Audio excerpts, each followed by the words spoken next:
This week we head to the heart of the Yorkshire Wolds, the proud home of the Wold Top Brewery.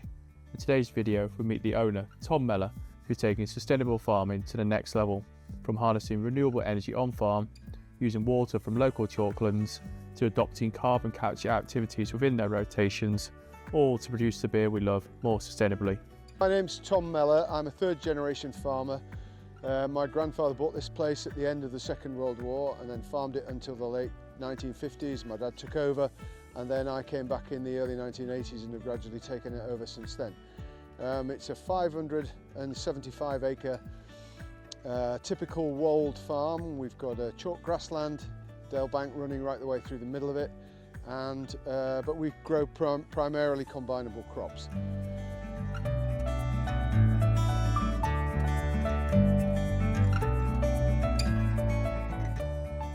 In 2003 we set up a brewery on the farm so that we could use our own barley, utilise our own barley and the water supply that we have on the farm. Moving on from there, we then set up Yorkshire's first malt whisky distillery in 2016.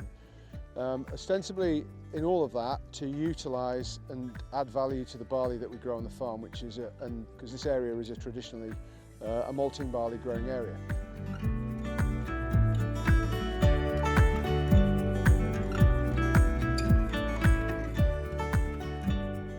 The varieties that we were using at the time were primarily spring varieties, and so in the late 20-teens, I suppose around 2019, 2000, it occurred to me that we were growing a lot of spring barley and there was nothing in the ground between one spring barley crop coming in, being harvested, and the next one going in.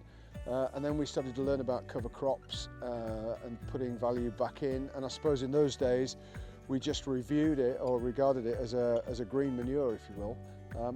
But obviously it's become a little bit more sophisticated than that. And so we started our involvement with that in about 2000, bought a direct drill, and we have a very simple system of growing a cereal, chopping the straw and then going straight in with a cover crop.